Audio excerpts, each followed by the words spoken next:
Welcome to this introductory video on how to prepare and set up for sanctuary moments.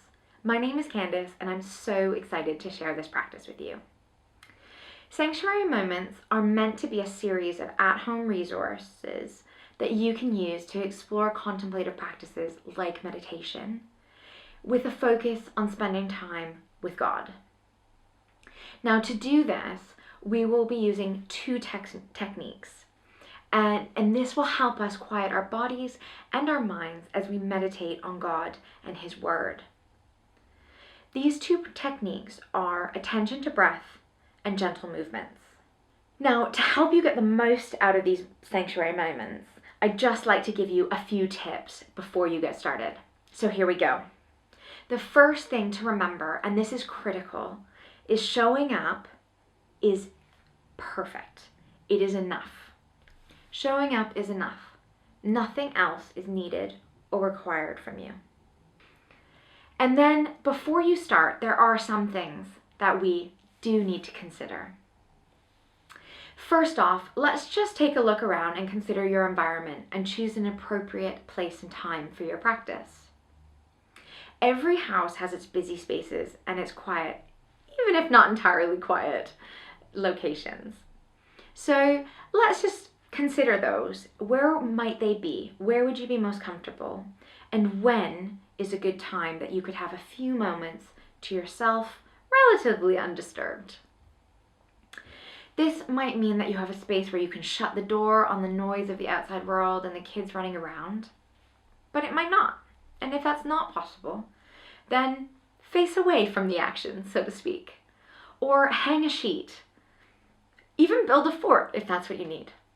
Now, once you've kind of identified where you could station yourself for these sanctuary moments, let's just consider how that space can be made calming.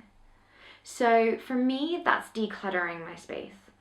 That's putting laundry in another room, and just getting things a little organized in the space that I'm going to be in. But on days where that's just not possible for any reason, my suggestion is close your eyes to the mess. Quite literally.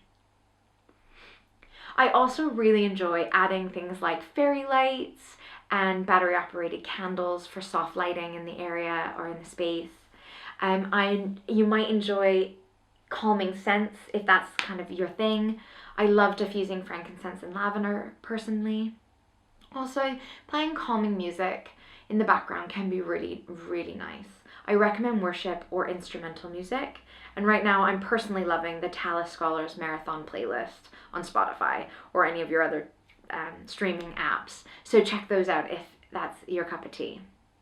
Next, and this is really important, put your phone in another room or turn it off. But another room is better. If you can't do one of those two things, then please, please, please put it on airplane mode or do not disturb. You don't need someone calling you up in the middle of your time with God. Next, we do need to consider what is a comfortable position for you. So I'd recommend one of the following.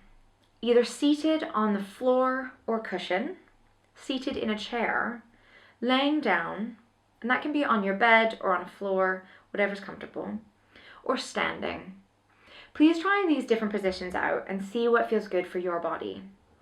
So if you're going to be seated, I recommend cross-legged on a cushion. That's how I'll be seated or I'll be positioned in these videos throughout the series. If you don't have a cushion that's suitable, fold up a blanket or a towel, maybe two, and sit on those. And then if you need to, prop your legs and knees up with folded towels and blankets and cushions, just to let them really relax and be able to be resting on something. If you're in a chair, you may need to discover what position is most comfortable. Is it sitting forward on the chair or sitting back? So play around a little bit, and it may vary from day to day. Similarly with laying down and standing. If you are laying down, you might enjoy a rolled towel or blanket under your knees or behind your neck and head. But these are only suggestions, so use them if they're helpful and discard them if they're not. And then during the practice, I recommend that you wear some really comfortable clothing. Preferably clothes that have an ease of movement or breathing in them. For me, sometimes that's even my pajamas, especially if I'm doing a gentle practice of meditation or contemplation, laying down in my bed in the morning or something like that. So I won't be showing up in my PJs for this series, but please feel free to. We'll never know. And then another really, really important principle is that I want you, and you need to in this, listen to your body. Please only do what's accessible and feels good for you. So this could change from day to day, but it does mean you need to listen a little bit to your own self and your own body and respect what you can do and what is actually good for you. And there might be a difference there, and that's okay. Remember, this isn't an exercise class. There's no need to strive. So I recommend going 60% of what you can normally do, maximum. Don't go any further. Because the purpose of this is to focus on God, not the movement. So put down the striving and just enjoy being. Remember, showing up is enough. Now, those are probably the key tips that I have for you today. So I am just so excited to get started with this series, and I really hope you are too. Now that you've seen this video, come along and join me in one of these sanctuary moments. Bye.